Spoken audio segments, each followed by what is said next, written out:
सोमदेव सूरी जैसे नीति व्याख्या में नीति की व्याख्या करते हैं, ऐसे आचार्य विद्यानंद स्वामी, अकलंग स्वामी, समंतुद स्वामी, इनका न्याय सर्वोपरि है। अष्टशस्त्री में अकलंग स्वामी अष्टशती में, विद्यानंद स्वामी अष्टशस्त्री में ये समझा रहे हैं कि आपको विषय समझ में क्यों नहीं आ रहा है। मुझे बार बार समझाए क्यों नहीं आ रहा है। तो अकलंग स्वामी ने राय वार्तिक में एक वार्तिक लिखा, पराभिप्राय नृत्यम सकत्वात्, दूसरे के अभिप्राय को बदलना बड़ा कठिन है। कितने देश में विद्वान मनीषी त्यागी वृंद है, ऐसे दीक्षित अदीक्षित विद्वान हैं जो शास्त्र पढ़ते हैं, प्रथम भाग से लेकर सिर धवल जयधवल महामंत्र तक पढ़ते हैं, लेकिन उनकी जो अवधारणा कुल की बनी हुई है अथवा जिस पंथ में पक्ष में जी रहे उसकी बनी है, उसको नहीं छोड़ पाते और आगम में लिखी बात को बोल नहीं पाते। ये बड़ा दुख है, या उन पर दया आती मुझे कि शास्त्र में लिखा है तुम बोल क्यों नहीं पाते हो। कभी ये नहीं कह पाते जीवन में कि सभी साधु संतों को एक दृष्टि से देखो, नमो लो सब शरणों की बात करो। शास्त्र में लिखी रखी है सब जगह, महामंत्र नमोकारी है, ठीक है। पुलाक, बकुश, कुशील, निर्गंत, स्नातक, ये पांचों प्रकार के साधु क्या है, भावलिंगी निर्गंत हैं। ये पांचों ही मुनि हैं, ठीक है। तो कसाय प्रचेबना कुशील, कसा कुशील प्रचेबना कुशील, ये सारे भंग आगम में बने रखे हुए हैं। फिर प्राचीन शास्त्र हैं, प्रतिगुण सूत्र हैं, ये सब की व्याख्या है। तो और जो श्रमण है ना, आप लोग मुनिराज बने हो तो गृहस्थ में थे आप, तो आपको अच्छे मुनि होना चाहिए ऐसा आप बोलते थे। बोलो यतीन सागर जी, अच्छे मुनि ऐसा बोलते थे। किसी प्रकार के आरंभ परिक्रिया में साधु लिप्त ना हो ऐसा आप बोलते थे। बनने के बाद फिर पता नहीं लोगों को क्या हो जाता है। फिर मुझे याद आता है पद्म पुराण कि स्वर्ग में देव क्या बोलता है सुब्रत सागर जी, हम मनुष्य बनेंगे तो शीघ्र ही मुनि बन जाएंगे, मनुष्य बनेंगे शीघ्र ही मुनि बन जाएंगे। तो फिर देवों ने क्या बोला, अरे सब ऐसे ही बोलते हैं, राम भी गए थे ना तब यहाँ पर स्वर्ग में थे तब कहते थे जैसे मनुष्य बनो मुनि बन जाएंगे। अब देखो कितने राग में डूब गए हैं जीव। तो इसलिए फिर मुझे कहना पड़ता है जितेन साहब क्या करने आए थे, क्या करने लग गए, ये कहना पड़ता मुझे। दिगंबर होने आए थे, कपड़ा बेचने लग गए, क्या करने आए थे, क्या करने लग गए। समझ रहे कि नहीं आप? तो आप विषय समझिए, आप विषय समझो। सब वस्तु छोड़ छाड़ के आए थे, मूर्ति बेचने लग गए। सब समझो ना, घर के भाई बंधु छोड़ के आए थे, जगत को शिष्य बनाने के राग में लग गए। ये दीक्षा ले रहा व्यक्ति वो विषय अलग है। जब वो जैसे पकड़ के तुम माँ शिष्य बन जाओ, माँ शिष्य बन जाओ, अच्छा वैसे नहीं तो वैसे बन जाओ, गृहस्थ शिष्य बन जाओ, हमारे ही ग्रुप के रहना, कहीं जाना मत। लगता है तुम लोग कितने परिक्रिया में डूब रहे हो, मोक्ष बार तुम्हारे सामने कहीं दिखाई नहीं दे रहा है। बोले एक गांव में 4 लोग मिल गए, अब बस हमें उनसे ही मतलब है, पूरी समाज टूट जाए, पूरे कोई तुम्हें लेने ही देने नहीं है, झगड़ा हो रहा तो होने दो, पर हमारे 4 है ना। ये जो सिद्धांत चल रहा है ना, ये सार सागर ही, ये बहुत खतरनाक सिद्धांत है। इसी के बल पर समाज टूटी हुई भविष्य में टूटती रहेगी। ऐसा करना नहीं बालक। देखो मैं एक को आज पढ़ा रहे, कल भी पढ़ाया था, परसों भी पढ़ाएंगे, और भूत में जितने मुद्रा बाहर गए उनको भी पढ़ा के ही भेजा है, ठीक है। फिर भी पर की नीतियों में नहीं जीना चाहिए, समझ रहे कि नहीं तो बस हमें कोई मतलब नहीं है। निष्ठुरता है, क्रूरता है, साधुता नहीं है तुम्हारे पास बिल्कुल भी, क्योंकि आपको ये लक्ष्य है कि हमारे है ना बस हमें कोई लेना। अरे भाई, चाहे बिम्बर सार के शिष्य हों, चाहे वृत्त सार के शिष्य हों, चाहे सुधा सार को, चाहे समय सागर जी को, कोई के शिष्य हों, सब हमारे जैन धर्म के लोग हैं, ठीक है। दूसरी बात, भारत का नागरिक है। ये स्कूल किस जैनी ने बना के रखा क्या? तुम्हें खोल के दिया कि नहीं दिया? वो आकर के प्रणाम किया, आपका आशीर्वाद लेके गए हैं, ठीक है। इसलिए सकल देश से मिलकर रहना पड़ेगा, कट्टरता फैलाने से काम नहीं चलेगा। अपने संयम में कट्टर रहिए, उसमें शिथिलता नहीं आना चाहिए। परंतु एक दूसरे में शत्रुता फैलाना ये धर्म कहता ही नहीं हमारा। वो देखो तुम भैया को, राणा जी को, वो तुम्हारे मात्र एक सेवा के लिए आया, बाकी अपनी श्रद्धा से काम करता है। हाँ, प्रवचन तो कितनी श्रद्धा, सारे काम छोड़ करके क्लास सुनने आते। देखो ये सीखना चाहिए सिद्धार्थ जी को राणा जी से।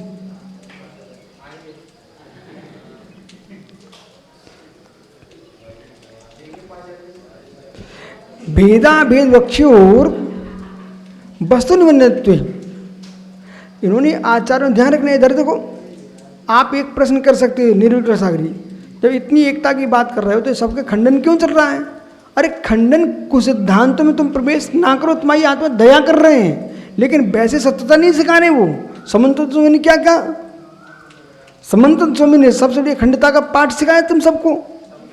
सम्यक संपन्न मातम पे देहजाम, जब मातंग के पुत्र को भी उन्होंने ये बोल दिया है, और उन्होंने 8 मदों में कितनी सुंदर बातें लिखी हैं। ज्ञानम पूजा कुलादि, इनके मद मत करो, तुम कहीं से कहीं पहुंच सकते हो। ठीक है ना? आइए, तो भेदा भेद वक्ष्योर, भेदा भेद वक्षा से वस्तु निबंधनत्व, कितनी सुंदर है। भेदा भेद विवक्ष्यो वस्तु निबंधनत्व विपर्योसुपि किम न स्यात्, भेदा भेद विवक्षा को अवस्तु निमित्त स्वीकार करोगे, भेदा भेद विवक्षा अवस्तु निबंधनत्व, वस्तु कैसी है? भेदा भेद कोई गे यानी वस्तु, वस्तु तो भेदा भेदात्मक है, और भेदा भेद वस्तु तो अवस्तुपना खोज रहे हो, तो विपर्यस्तु किम न स्यात्, तो विपरीतता क्यों नहीं होगी? वस्तु कैसी है? भेदा भेदात्मक है। एक सिद्धांत जिसके मस्तिष्क में बैठ गया, वो अपनी भाषा को ही छोड़ता नहीं है। हर एक मुनि की अपनी भाषा रहती है, प्रत्येक आचार्य अपनी भाषा रहती है, वे अपनी भाषा का प्रयोग करते ही हैं। जैसे अकलंक स्वामी हैं, उन्होंने क्या लगी स्त्री का भेदा भेदात्म को घेऊ, तो ये वार्ता किसका है? अष्टसती अकलंक स्वामी का है। तो अष्टसती तो बोल रहे हैं भेदा भेद विवक्षा और अवस्तु निबंधनत्व, भेदा भेद के यदि वस्तु को अवस्तु को निबंधन करते हो, अवस्तु रूप ग्रहण करते हो, तो विपर्यास भी किम न स्यात्, तो विपर्यास क्यों नहीं होगा? क्यों नहीं स्वीकार कर लेते आप?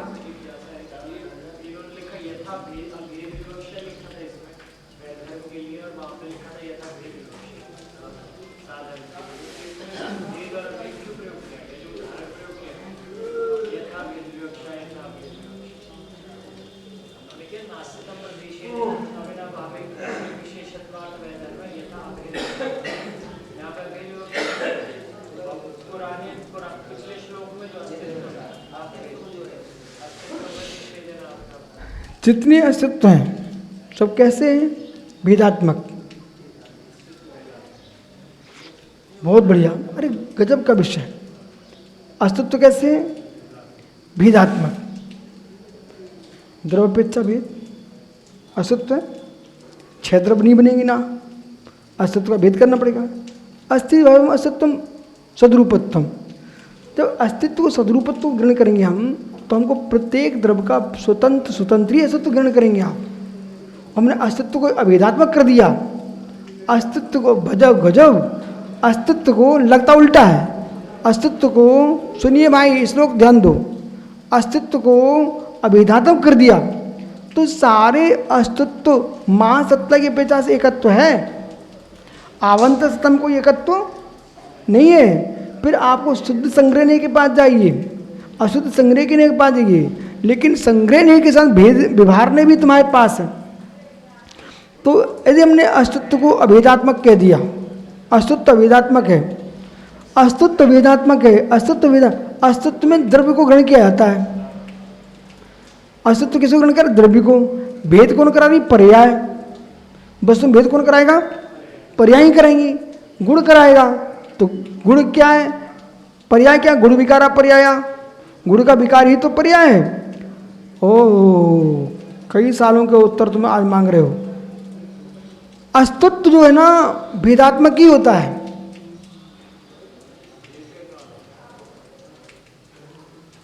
अस्तित्व अस्तित्वम सदरूपत्वम, सदरूपत्वम, तो किसका सदरूप? वस्तु का। कौन सी वस्तु का? इसलिए सदरूपत्तम, सदरूपत्व है। तो सदरूपत्तम, जीव सदरूपत्तम, पुद्गल सदरूपत्तम, धर्म सदरूपत्तम, अधर्म सदरूपत्तम, आकाश सदरूपत्तम, काल सदरूपत्तम, क्षय द्रव स्वतंत्र है।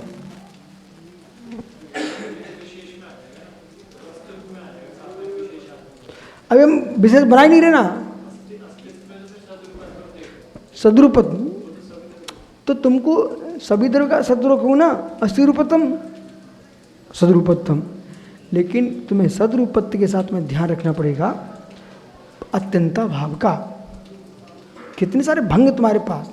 इसलिए सुनो निसंग सागर, तुम बड़े पुण्यात्मा जीव हो कि शांतिपूर्वक, ज्ञानी तुम पहले से हो, लेकिन यही तुम्हारा ज्ञानीपन आया है कि हम सारे प्रमेयों को व्यवस्थित करके यहाँ से जाएंगे और फिर देश में उस सत्य रूपता को प्रकट करेंगे। अब जिन लोगों बेचारों ज्ञानी नहीं है, वे क्या हंसी मजाक में समय निकालेंगे, चुटकुलेबाजी में निकालेंगे, अथवा जितना जाए उतना ही बोलेंगे। एक गहराई रूप ज्ञान, एक पल्लव ग्रह ज्ञान। देखो चातुर्मास तो सभी कर लेते हैं, करेंगे ही, और प्रवचन सभी करेंगे, चुटकुलेबाजी कर भी ले। हो सकता कोई ग्रंथों को पढ़ कर प्रवचन करके सुना दिए, पर उसके हद तक, जैसे सोहम तथापित भक्ति वसान मुनि सा, बस। तो सोहम हम भी बोल रहे हैं, आप भी बोल रहे हैं, ललित भी बोल देंगे सोहम सोहम, सब बोल देंगे। अभी किसी भक्ति व कबीरपंथी थे हमारे पास, दुर्ग में आते थे, भी सोहम सोहम सोहम का ध्यान करा रहे थे। लेकिन सोहम की उत्पत्ति कैसे हुई है, इसे जानना चाहो तो तुम्हें व्याकरण पढ़ना पड़ेगा। साधन अहम, तो दो आकार के बीच में विसर्ग को ऊ हो जाता है, आ उम्र के ओ सोहम बना है। हाँ, को अर्था, तो को अर्था कैसे बना? उसमें भी दो आकार के बीच में विसर्ग है। अब कहाँ गच्छति, कहाँ गच्छति, इसमें सूत्र बदल गया, अब वो नहीं लगेगा। तो घोषपतोश्य, इसमें गा घोषमान होने से आकार घोषमान के आने पर विसर्ग को ऊ हो जाता है, तो को गच्छति, ऐसा। ठीक है। अब प्रयोग चल रहा है, तो जितने प्रयोग हैं, कथन करने, रटने वाला ज्ञान और व्युत्पत्ति रूप ज्ञान, शब्द की उत्पत्ति कैसी, निष्पत्ति, ये ज्ञान, वो तो अंदर जाना पड़ेगा।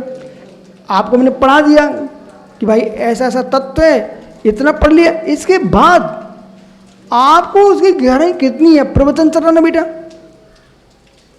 लखनऊ के दादा आते ना प्रतिदिन बिहार में, बोले हम तो शिष्य किसी दूसरे महाराज के हैं, पर आपका प्रवचन की जो चिंतन धारा देखी वो रट्टू वाली नहीं है, आप गहरे में जाके बोलते हैं, इससे हम लोगों के हृदय खुल गए, उससे मैं आपसे जुड़ा हूँ। तो इसमें दो विद्या रहती हैं, शक्तियाँ, मेधा शक्ति और धारणा शक्ति। मेधा शक्ति, धारणा शक्ति। धारणा शक्ति स्मृति को बना के रखती है, तो मेधा रहती ना, वो नवीन नवीन रचना कराती है। दो शक्तियाँ होती है, ये छात्र अवस्था में होना चाहिए, धारणा शक्ति और मेधा शक्ति। धारणा शक्ति में तुम इससे तुम श्लोक याद कर लोगे, कंठस्थ कर लोगे, और मेधा शक्ति आपको इतना ज्ञानी बना देगी कि जो तुम तैयार करते थे दूसरे को पढ़ करके, आज तुम इतने ज्ञानी हो, तुम ही तैयार कर दोगे उस वस्तु को। ऐसा है, क्या गजब। कहाँ लेके गए? अत्यंता भाव के पास गए। वो अस्तित्व में तुम्हें भेद करना पड़ेगा। अस्तित्व में भेद नहीं किया तो शुद्ध संग्रह में चले जाओगे तो ब्रह्म अद्वैत खड़ा हो जाएगा। बराबर, ब्रह्म अद्वैत कोई भिन्न वस्तु नहीं है, हमारे शुद्ध संग्रह का ही विपर्यास है। बोलो ना आप, ये पूर्व में आपको पढ़ा चुके, कहाँ पढ़ाया बताएंगे क्या आप? लघिस्त्रे में अभयनंद सूरी ने सबको व्याख्यान किया था, याद है आपको? हैं? उन्होंने पूरे वेद गिनाए थे। बहुत बढ़िया। न स्यात्, अब नास्तित्व वेद क्यों रखा? वे ये कह रहे हैं नास्तित्व वेद क्यों कह रहे हैं? इसलिए कह रहे हैं भाई जब अस्थि है सभी द्रव्यों की स्वतंत्र स्वतंत्र, उस अस्थि में नास्ति अभेद है। ओ भैया क्या नाम तुम्हारा चश्मा वाले? राहुल। देखो ये राहुल जैन है, ठीक है, राहुल जैन है। इनमें अस्थि है कि नास्ति? अस्थि है, इधर देखो ना, अस्थि है, परंतु उनकी अस्थि इनसे स्वतंत्र है, आपसे स्वतंत्र है, हमसे भी स्वतंत्र है, स्वयं की ना। पर नास्तित्व स्वतंत्र नहीं है। बोले कैसा है? इनके अंदर नास्तित्व गुण है, नास्तित्व गुण है, इसलिए पर से भिन्न है। और इनका नास्तित्व जो है ना अस्तित्व से अभिन्न है। इनका नास्तित्व जो है ना, ये पेंसिल है, ये माइक है, इसका अस्तित्व है स्वतंत्र है, इसका अस्तित्व है स्वतंत्र भिन्न भिन्न है, पर नास्तित्व इसमें अभिन्न है। इसमें नास्तित्व अभिन्न है। इसके नास्तित्व के बल पर ही इसमें भेद हो रहा है। अस्तित्व के बल पर भेद नहीं हो रहा। अस्तित्व सबके एक से होते हैं, सत्ता सत्ता सत्ता। ये नास्तित्व है ना, इसमें अभेद रूप में ये भेद करा रहा है। आप समझ रहे मैं क्या बोल रहा हूं? संकेत सागर, इसमें जो पेंसिल में नास्तिक धर्म है, नास्तिक धर्म है, ये नास्तिक धर्म से अभिन्न है। इसके अभिन्नता से ही, इसके अभिन्नता से ही ये माइक से भिन्न हो रहा है। नास्तित्व सुगुण है, अस्तित्व भी सुगुण है, फिर भी स्वतंत्र स्वतंत्र है, सभी का स्वतंत्र स्वतंत्र है, पर की अपेक्षा से, पर की अपेक्षा से, पर की अपेक्षा से अपेक्षा लगा जी। अब आज सोपो समंत स्वामी ने कितना गहरा सोचा होगा कि अस्तित्व में भिन्नत्व रखा और नास्तित्व में अभिन्नत्व रखा। चलते हैं, ठहरो ठहरो, चलते हैं। 4 नंबर का टिप्पण पढ़ने फिर चलते हैं। दूसरा पढ़ो, हेतु। ये हेतु धर्म से तो वहाँ दूसरे का है। अच्छा 4 नंबर पर आसंख्या। चलिए, शब्दादि नित्य साधने कृतकत्वात् हेतु घटादि भेद विवक्षा गगनादि भेद विवक्षा ही पर्याया विपर्यास। बस इतने का अर्थ कर ले, फिर कल मिलते, ठीक है। कल सुबह आचा श्री का समाधि दिवस है, ठीक है, ठीक है। सुब्रत सर कल सब महाराज 2-2 मिनट बुलवा देना, आप संचालन करना आप, और सभी महाराज 2-2 मिनट बोलेंगे सुबह 8:30 बजे से। नित्य साधने कृतकत्व हेतु, शब्द को अनित्य सिद्ध करने में कृतकत्व हेतु है। शब्द को, शब्द अनित्य साधने कृतकत्व हेतु, जो कृतकत्व होगा वो अनित्य होगा, जो कृतकत्व होगा अनित्य होगा। अनित्य को कहने के लिए कृतकत्व होना चाहिए, पर्या दृष्टि, बराबर। अब तुम लोग इतने कठोर ज्ञानी बन रहे हो, सार्थ सागरी, सुन रहे कि नहीं? अनित्य को कहना तो कृतकत्व लाना पड़ेगा, और कृतकत्व नहीं तो अनित्य नहीं है। और कृतकत्व किसमें होगा? द्रव्य दृष्टि में कृतकत्व नहीं लगेगा, कृतकत्व पर्या दृष्टि में लगेगा। कृतकत्व और कृतकृत्य, सिद्ध भगवान कृतकत्व नहीं है, कृतकृत्य है। अटवी कंबीला सीधी अटवना कृतकृत्या लोगन सिद्धा। संसार अवस्थाएं, संसार अवस्थाएं कृतकत्व है, और सिद्ध अवस्था कृतकृत्य है। कृतकत्व कृतकृत्य, कृतकत्व कृतकृत्य। घटादि भेद, घटादि भेद की विवक्षा, गगनादि भेद विवक्षा। तो कैसे? घटादि वित्रय की विवक्षा और गगनादि से अन्वय ही विवक्षा विपर्यास कहलाता। ओ सुनिए, घटादि में वित्रय की विवक्षा और गगनादि में अनिर्विवक्ष विपर्यास कहलाता है। बहुत बढ़िया। घटादि विवक्षा घटादिर अभिविवक्षा घटादिर भेद विवक्षा गगनादिवीर अभिविवक्षा ही विपर्यास। यही विपर्यास है। कैसे? गगनादि घटादि में व्यतिरेक विवक्षा, व्यतिरेक यानी विपरीत, व्यतिरेक व्यतिरेक व्यतिरेक का अर्थ विपरीत, व्यतिरेक नहीं होने पर नहीं होना, व्यतिरेक। और गगनादि अन्वय विवक्षा, तो गगनादि में विवक्षा विपर्यास, तो अन्वय गगनादि अन्वय विवक्षा ये विपर्यास। क्यों?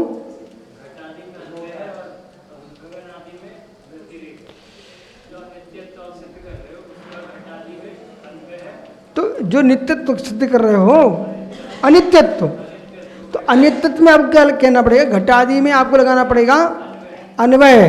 क्यों? कृतकत्व है और आकाश में कृतकत्व नहीं है, तो नित्यत्व में उसका व्यतिरेक है। हाँ, क्या बोल रहे हैं? घटादि में कृतकत्व का अन्वय है, वो आकाश में कृतकत्व का व्यतिरेक है। और आप घटादि में लगा रहे हैं व्यतिरेक और गगन में लगा रहे हो कृतकत्व का अन्वय, ऊपर से लेके आइए, इसलिए आपका कथन विपरीत है। शेष आगे विचार करें।